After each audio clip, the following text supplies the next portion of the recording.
ചുട്ടെടുക്കുന്ന പലഹാരങ്ങളിലും നെയ്യിലും ഗുരുതര ആരോഗ്യ പ്രശ്നങ്ങൾ ഉണ്ടാക്കുന്ന മൃഗക്കൊഴുപ്പ് വ്യാപകമായി ചേർക്കുകയാണ്. അറവുമാലിന്യം ഉരുക്കിയെടുത്താണ് ദുർഗന്ധം വമിക്കുന്ന മൃഗക്കൊഴുപ്പ് വൃത്തിഹീനമായ അന്തരീക്ഷത്തിൽ ഉണ്ടാക്കുന്നത്. മൃഗക്കൊഴുപ്പ് രഹസ്യമായി ഉണ്ടാക്കി വിൽക്കുന്നതിനായി പ്രത്യേക സംഘങ്ങൾ തന്നെ പ്രവർത്തിക്കുകയാണ്. ഏഷ്യാനെറ്റ് ന്യൂസ് അന്വേഷണം.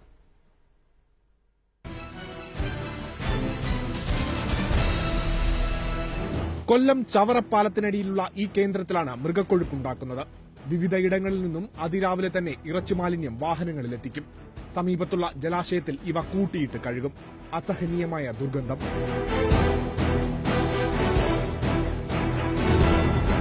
ഇറച്ചി മാലിന്യം തിളപ്പിച്ച് ഉരുക്കുന്നതിനായുള്ള വലിയ പാത്രങ്ങളും മറ്റും ഈ കേന്ദ്രത്തിനകത്തുണ്ട്.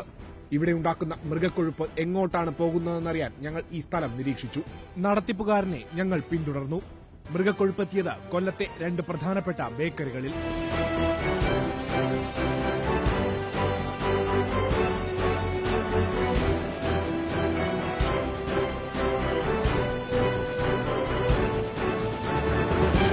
ഒരു കൂസലുമില്ലാതെ ബേക്കറി ഉടമ ഈ മൃഗക്കൊഴുപ്പ് വാങ്ങിവയ്ക്കുന്നു. നിലവാരം കുറഞ്ഞ ചില അലക്കു സോപ്പുകളിൽ മൃഗക്കൊഴുപ്പ് ഉപയോഗിക്കാറുണ്ട്. പക്ഷെ നെയ്യും ഡാൽഡയും ചേർത്തുണ്ടാക്കുന്ന പപ്സ് പോലെ ചുട്ടെടുക്കുന്ന പലഹാരം വിലക്കുറച്ച് വിൽക്കുന്നതിനായാണ് ചില ബേക്കറികൾ ഈ കൃത്രിമം കാണിക്കുന്നത്. കൊള്ള ലാഭമാണ് ഇത്തരക്കാരുടെ ലക്ഷ്യം. ബേക്കറിക്കാരാണെന്ന് പറഞ്ഞ് സമീപിച്ചപ്പോൾ ഞങ്ങൾക്കും കിട്ടി 15 കിലോ മൃഗക്കൊഴുപ്പ്. മൃഗക്കൊഴുപ്പ് കച്ചവടം ചെയ്യുന്നയാൾ പറഞ്ഞുറപ്പിച്ച സ്ഥലത്ത് ഞങ്ങളെത്തി. ഏറെ കാത്തിരിക്കേണ്ടി വന്നില്ല.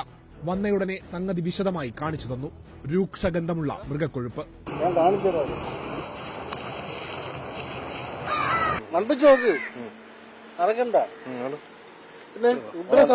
നമുക്ക് നമ്മൾ ഈ പപ്സിലും പിന്നെ അതുപോലെ തന്നെ ഇതാണ് ചേർക്കുന്നത്. നിങ്ങൾ കൊടുക്കുന്നുണ്ടോ വേറെ ബേക്കറി സാധനങ്ങൾ? വേറെ പാർട്ടികളൊന്നും എടുക്കുന്നുണ്ട്. നമുക്ക് സ്ഥിരമായിട്ട് കുഴപ്പമില്ലല്ലോ. ഉരുക്കിയാണ് എടുക്കുന്നത്. കൂടുതൽ പരിശോധനയ്ക്കായി മൃഗക്കൊഴുപ്പ് ഞങ്ങൾ ഭക്ഷ്യസുരക്ഷാ വിഭാഗത്തിന് കൈമാറി. ഈ മൃഗക്കൊഴുപ്പ് ഭക്ഷണത്തിൽ കലർത്തിയാലുണ്ടാകുന്ന ആരോഗ്യ പ്രശ്നം കേൾക്കാം.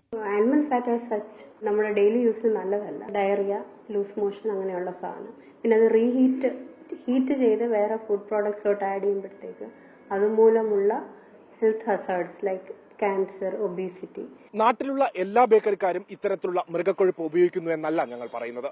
പക്ഷേ ചിലരെങ്കിലും കൊള്ള ലാഭത്തിനായി മനുഷ്യജീവൻ വെച്ച് പന്താടുന്നു. കൊല്ലത്ത് നിന്നും ഇബ്രാഹിം ഖലീലിനൊപ്പം RP വിനോദ്, ഏഷ്യാനെറ്റ് ന്യൂസ്.